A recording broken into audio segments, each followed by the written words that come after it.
Good morning students. આપણે ધોરણ 8માં અંગ્રેજી વિષયમાં યુનિટ 2 આજે નવું યુનિટ આપણે શરૂ કરવાના છે. You love English don't you. તમને અંગ્રેજી ગમે છે ને? તો આપણે આ ખૂબ સુંદર મજાનો આ યુનિટ આપણે શીખવાના છે, જેની અંદર એક્ટિવિટી 1 જે આપણને દેખાઈ રહી છે આપણી સ્ક્રીન ઉપર, ત્યારબાદ એક્ટિવિટી 2 જે આપણે શીખવાના છીએ. તો એક્ટિવિટી 1 અને એક્ટિવિટી 2નું દરેક વસ્તુ તમને અહીંયા સૂચના આપી દઉં કે આની કઈ કઈ વસ્તુઓ તમારે શેમાં લખવાની છે અને શેની અંદર નથી. તો આપણે આ એક્ટિવિટી 1માં ઓબ્જેક્ટ અને કલર્સ, અને એની નીચે પણ ઓબ્જેક્ટ્સ અને કલર્સ, અને એની આપણે નીચે બનાવેલ જે રાઇમ છે તો એ ફર્સ્ટ, સેકન્ડ આટલું તમારે એ તમારી ટેક્સ્ટ બુકમાં લખવાનું છે. જ્યારે આની અંદર પાછળના પેજ ઉપર દર્શાવેલ તમને બ્લેકવાળી રાઇમ એ પણ તમારે તમારી ટેક્સ્ટ બુકમાં લખવાનું છે. ત્યારબાદ અહીં દર્શાવેલ એક્ટિવિટી 2Bમાં અહીં પણ જે તમને દર્શાવેલ છે, અહીં તમને એક વાર ફરીથી સિમ્બોલથી દર્શાવી દઉં કે અહીં આ બંને જે પણ જે છે એ પણ તમારે ટેક્સ્ટ બુકમાં જ લખવાનું છે. એટલે તમારે બધી વસ્તુ તમારે અંગ્રેજીની પાઠ્યપુસ્તકમાં જ લખવાની રહેશે. ઓકે, ચાલો, બધાને સમજાઈ ગયું ને? ચાલો, તો હવે આપણે આજે શરૂઆત કરીએ unit 2 you love English don't you, એમાં એક્ટિવિટી 1. ચાલો આપણે જોઈએ. તો આની અંદર આપણે સૌપ્રથમ ટેક્સ્ટ બુકનો ઉપયોગ કરશું. પછી જે છે કે આની અંદર કેટલીક વસ્તુ સમાઈ શકે નહીં, કારણ કે આપણે એક PDF ફાઇલ છે. તો જે PDF ફાઇલ બીજી બનાવેલી છે તો એ તમારી સાથે હું શેર કરીશ. એટલે ફક્ત એને સમજવા માટે PDF ફાઇલ છે, પણ એ બધી વસ્તુ જે એના આન્સર જે છે એ તમારે લખવાના શેની અંદર છે? તો એ તમારે ટેક્સ્ટ બુકમાં જ લખવાના છે. ચાલો, તો આપણે સૌ કોઈ જોઈએ. તો અહીં આપણને સૌપ્રથમ દર્શાવેલ એક્ટિવિટી 1ની અંદર આપણે જોઈશું કે sing this rhyme, underline the name of the objects and colours, write them in the table. તો અહીં આપણને ટેબલ એટલે કે અહીં જે ખાનું આપેલું છે, જુઓ તમને, એની અંદર લખવાનું છે ઓબ્જેક્ટ્સ એટલે કે વસ્તુ અથવા તો કર્મ. અહીં આપણને એક્ઝામ્પલ તરીકે પહેલાં રાઇમની અંદરનું આપેલું છે કે sky, water, in the sea જે છે તો એ બધી વસ્તુ શું છે? તો એ ઓબ્જેક્ટ્સ છે. તો એવી ઓબ્જેક્ટ્સની વસ્તુઓ આપણે આની અંદર લખવાની રહેશે. તો સમયાંતરે હું તમને જે છે કે ટેક્સ્ટ બુક અને જે પેલી PDF ફાઇલ છે જે આ ટેક્સ્ટ બુકની જ બનાવેલી છે, તો એ હું તમારી સાથે શેર કરીશ અને તમને સમજાવતો જઈશ સાથે સાથે. કારણ કે આની અંદર જે છે કે અહીંયા લખીશ તો એની અંદર લખાશે નહીં, કારણ કે એની અંદર અક્ષર મોટા થઈ જાય છે એટલા માટે. ચાલો, તો આપણે સૌ પ્રથમ જોઈએ blue, the sky is blue, કે આકાશ કેવું છે? ભૂરા રંગનું છે. એટલે કે ભૂરું, ધ સ્કાય ઇઝ બ્લુ, કે ભૂરા રંગનું આકાશ છે. The water in the she is blue, કે દરિયાનું પાણી પણ કેવું છે? ભૂરું છે. આઈ લાઇક બ્લુ, મને ભૂરો રંગ પસંદ છે. ડોન્ટ યુ, શું તમને નથી? ત્યારબાદ green,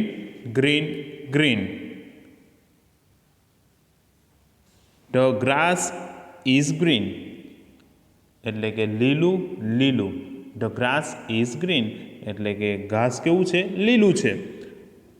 leaves on the trees are green, કે વૃક્ષો પર પાંદડા પણ કેવા હોય છે? લીલા રંગના હોય છે. આઈ લાઇક ગ્રીન, મને લીલો રંગ પસંદ છે. ડોન્ટ યુ, શું તમને નથી? ત્યારબાદ એના પછીની આપણે જોઈશું rhymes. Red, the sun is red, તો અહીં કીધું છે લાલ, તો કેવો છે? તો અહીંયા કીધું છે કે સૂર્ય કેવો છે? લાલ છે. When he is getting out of bed, જ્યારે તે પથારીમાંથી બહાર નીકળી રહ્યો છે. આઈ લાઇક રેડ, મને લાલ પસંદ છે. ડોન્ટ યુ, શું તમને નથી?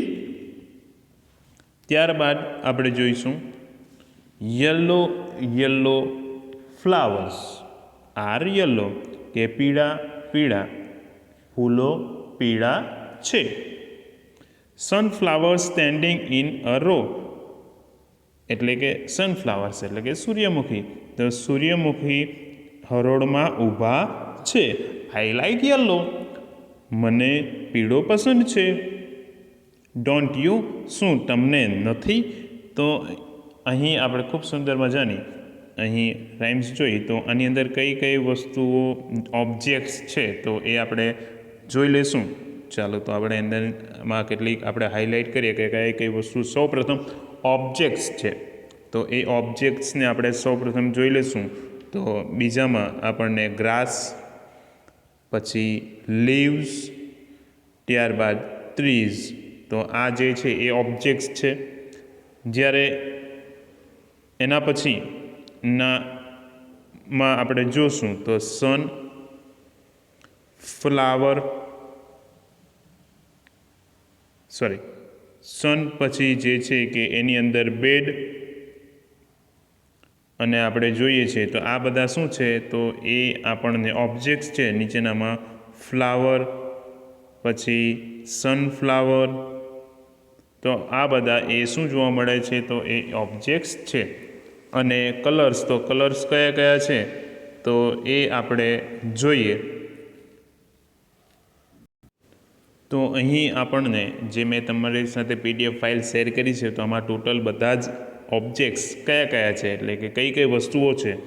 ધ સ્કાય એટલે કે આકાશ, વોટર એટલે પાણી, સી એટલે દરિયો, પછી આપણે ગ્રાસ એટલે ઘાસ, લીવ્સ એટલે પાંદડાઓ, ટ્રીઝ એટલે ઝાડ, સન એટલે સૂર્ય, બેડ એટલે પથારી, ફ્લાવર એટલે ફૂલ, સનફ્લાવર એટલે ફૂલનું નામ સૂર્યમુખી.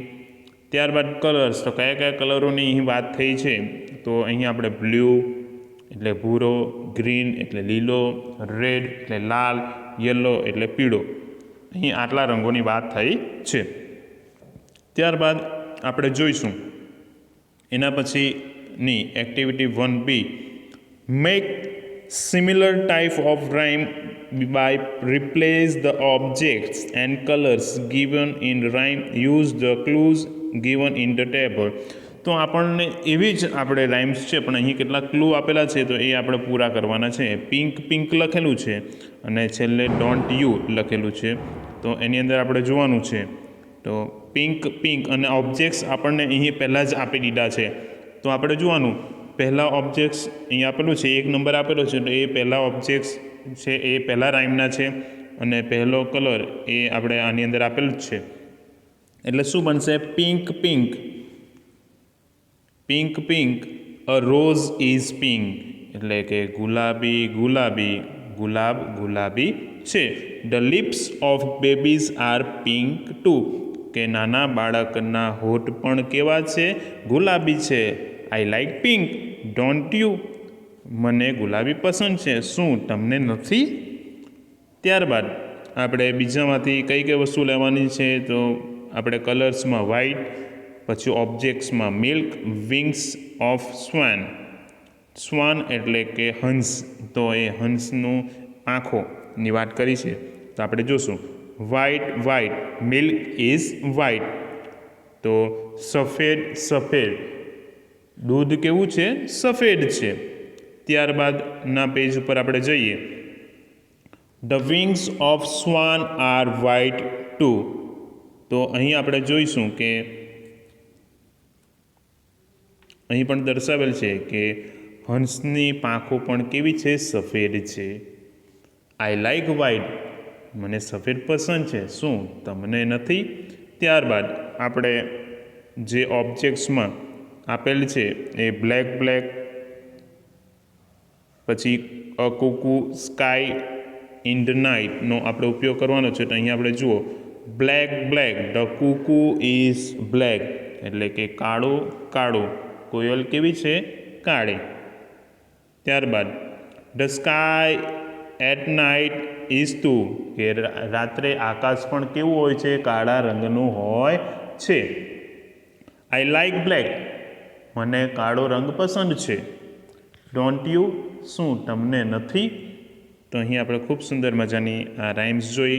હવે ત્યાર પછીની આપણે એક્ટિવિટી 2 એને આપણે જોઈશું, જે આપણે આપણા પાઠ્યપુસ્તકમાં જોઈશું. ચાલો તો આપણે હવે એને ચાલો activity 2A. Asha and Nisha are in the market. તો આશા અને નિશા ક્યાં છે? માર્કેટમાં છે. They are at the garment shop. તો એ લોકો ક્યાં છે? તો ગાર્મેન્ટની દુકાનમાં. Read the following dialogue between Asha and Nisha and study the underline parts. તો આપણે જે છે કે જે અંડરલાઇન કર્યા છે તો એ પાર્ટ્સને આપણે સમજવાના છે, શું કહેવા માગે છે. તો એના દ્વારા આપણને આમાં ખૂબ સુંદર મજાની વાતો ખબર પડશે કે શું વાતો ચાલી રહી છે આની અંદર. તો એને આપણે હવે જોઈએ. તો સૌપ્રથમ આપણે ફર્સ્ટ લાઇનમાં આપણે જોઈએ. Shopkeeper says good afternoon, can I help you? દુકાનદારે કીધું શુભ બપોર, શું હું તમારી કોઈ મદદ કરી શકું? ત્યારબાદ આપણે જોઈશું Asha says yes we heard that you keep very fancy Punjabi dresses don't you? અને સંભળાયું છે કે તમે ખૂબ ફેન્સી કપડાં પહેરો છો, શું તમે નથી?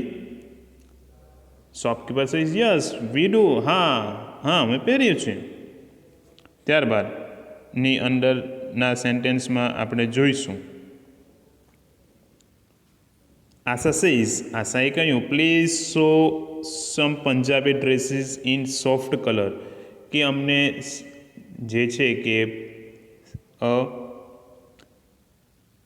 થોડાક પંજાબી ડ્રેસો અમને નરમ રંગમાં બતાવો.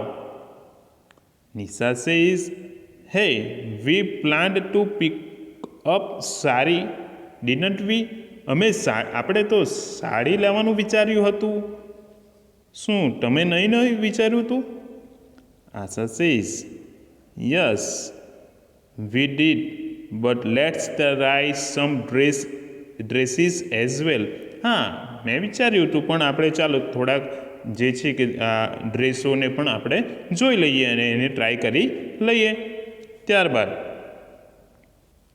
આપણે જોઈએ Nisha says look I don't have enough money, કે મારી પાસે વધારે પૈસા નથી.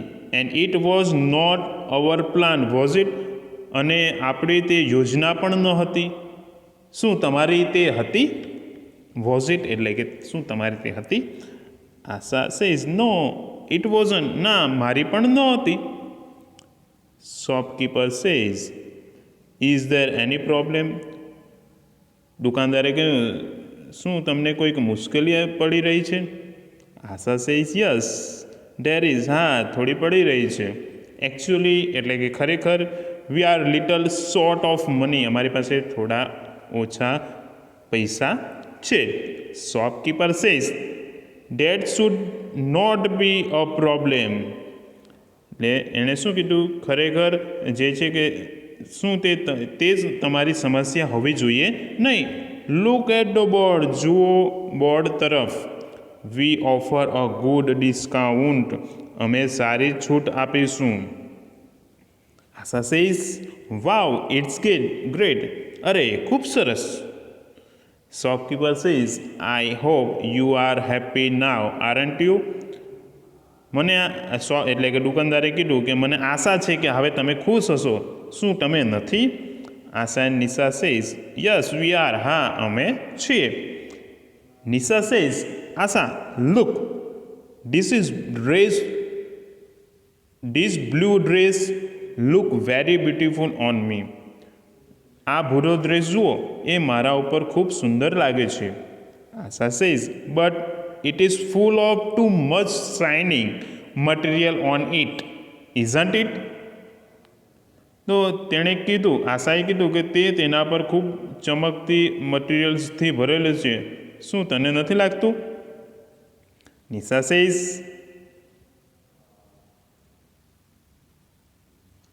Yes it is, but it is suits me, doesn't it? તે મારા ઉપર સારું લાગે છે. શું તને નથી લાગતું? આશા સેઝ, યસ ઇટ ડઝ, હા તને તારા ઉપર લાગે છે. લેટ્સ પરચેઝ ઇટ, ચાલો તો તે ખરીદીએ. તો અહીં આપણે ખૂબ સુંદર મજાનો આ ડાયલોગ જોયો, જેમાં આપણને ડાયલોગમાં કે દુકાનમાં જાય છે બે બહેનપણી આશા અને નિશા. તો ત્યાં એ લોકો સાડી ખરીદવા માટે જાય છે, પણ ત્યાં એમને પંજાબી ડ્રેસ ખૂબ સુંદર પસંદ આવી જાય છે. પણ એમની પાસે જે કેટલાક એ લોકો ડ્રેસ ટ્રાય કરે છે, પણ એમની પાસે પૈસા ખૂબ જ ઓછા હોવાને કારણે એ લોકો થોડાક મૂંઝાય છે. પછી એ લોકો જે દુકાનદારને કહે છે કે અમારી પાસે પૈસા ઓછા છે. પછી દુકાનદાર કહે છે કે કંઈ મોટી સમસ્યા નથી, કે અહીં જે છે કે દુકાનમાં થોડો શું ચાલી રહ્યું છે, સેલ એટલે કે ડિસ્કાઉન્ટ ચાલી રહ્યો છે. તો એના કારણે તમે જે છે કે કોઈ પણ વસ્તુ ખરીદી શકશો, જેના ઉપર તમને ખૂબ સારું એવું ડિસ્કાઉન્ટ મળશે. તો એના કારણે આશા અને નિશા ખૂબ ખુશ થાય છે. ત્યારબાદ તેઓ જે છે કે નિશા જે છે એ ખૂબ સુંદર એવો ભૂરો ડ્રેસને પસંદ કરે છે, અને તેના ઉપર ખૂબ વધારે મટીરિયલ હતું, પણ જે છે કે એને ખૂબ પસંદ આવે છે અને એના પર ખૂબ સારી રીતે જે છે કે સારો પણ લાગતો હતો. તો એના કારણે તે એને ખરીદે છે. ચાલો તો હવે આપણે ત્યાર પછીની એક્ટિવિટી 2B આપણે જોઈએ. તો 2B, look at the picture, જુઓ આ ચિત્રને. The picture complete the sentence, here is an example for you. તો આપણે જે છે કે અહીં ચિત્ર આપેલું છે, ચિત્રના આધારે અહીંયા આપણે વાક્ય પૂર્ણ કરવાના છે. ચાલો સૌપ્રથમ આપણે જોઈએ, ફર્સ્ટ જે છે એ એક્ઝામ્પલમાં આપેલું છે એટ 9:45, કે 9:45 વાગ્યે Divya was washing Har car. Wasn't C, Divya 9:45 વાગે તેની કાર ધોઈ રહી છે. શું તેણી તે ધોઈ રહી નથી? તો એનો જવાબ શું આવશે? તો જે છે કે યસ સી વોઝ, હા તેણી ધોઈ રહી છે. તમે જોશો કે એના સમયમાં આપણે ચિત્રમાં જુઓ 9:30 થી 10, તો એ 9:30 થી 10ના સમયગાળામાં એટલે 9:45 એ એના સમયગાળામાં આવે છે. તો તમે ત્રીજા ચિત્રની અંદર જુઓ છો કે એમાં એ શું કરી રહી છે? તો એ પોતે ત્યારે કાર સાફ કરી રહી છે. ત્યારબાદ ફર્સ્ટ સેન્ટેન્સને આપણે જોઈએ. At 1:45 Divya was not going to office, wasn't she. શું આપણે જોઈ શકો છો? તો 1:45 પછી તમને દેખાઈ રહી છે કે ક્યાં છે? તો એ તો ઘરે જ છે. આમાં તમે જોઈ શકો છો Divya was not going to office, તે ઘરે જે ઓફિસ ગઈ ન હતી. વોઝન્ટ સી, શું તેણી ગઈ હતી? તો જે છે કે અહીં તમે જોઈ શકો છો, તો યસ સી વોઝ, હા તેણી ગઈ હતી. ત્યારબાદ આપણે જોઈ શકો છો એના પછી એટ 9 એટલે કે આપણને સમયગાળામાં જોયો, આમાં તમને દેખાઈ રહ્યું છે બીજા ચિત્રમાં. At 9 Divya was reading a newspaper, wasn't she. શું દિવ્યા 9 વાગે ન્યૂઝપેપર વાંચી રહી છે? શું તેણી વાંચી રહી નથી? હા તે વાંચી રહી હતી. એટલે શું આવશે? Yes she was. ત્યારબાદ third, at 12:50 Divya was not taking food, was she. તો આપણે 12:50માં આપણે જુઓ તો એ શું કરી રહી છે? તો એ સમય દરમિયાન આપણે જોશું કે એ અહીં આપણને ચિત્રમાં એ તો શું હજુ એ સમય વાર છે. તો એ સમય દરમિયાન એટલા માટે શું આવશે? તો એ પોતે ત્યારે જે કે ખાવાનું ખાઈ રહી ન હતી. તો એના કારણે એની અંદર શું આવશે? નો સી વોઝન્ટ, ના તે ખાઈ રહી ન હતી. ત્યારબાદ at 10:30 Divya was listening to radio. તો 10:30ના ટાઈમ ઉપર આપણે જોઈશું તો એ શું કરી રહી છે? હા તો એ સમય દરમિયાન એ પોતે જે છે કે સંગીત સાંભળી રહી છે. તો એના માટે શું આવશે? તો એની અંદર at 10:30 Divya was listening to radio. તો એ જે છે કે 10:30 વાગે એ રેડિયો સાંભળી રહી હતી. વોઝન્ટ સી, શું તે સાંભળી રહી હતી? યસ શી વોઝ, હા તે સાંભળી રહી હતી. ત્યારબાદ at 8:15 Divya was preparing breakfast. Wasn't she, શું 8:15 એ પોતે નાસ્તાની તૈયારી કરી રહી હતી? હા તે કરી રહી હતી. Yes she was. તો આજે આપણે આની અંદર એક્ટિવિટી 1 અને એક્ટિવિટી 2A 2B વિશે આપણે શીખ્યા. હવે આપણે આવતીકાલે એક્ટિવિટી 3 વિશે શીખીશું. અસ્તુ, જય હિન્દ.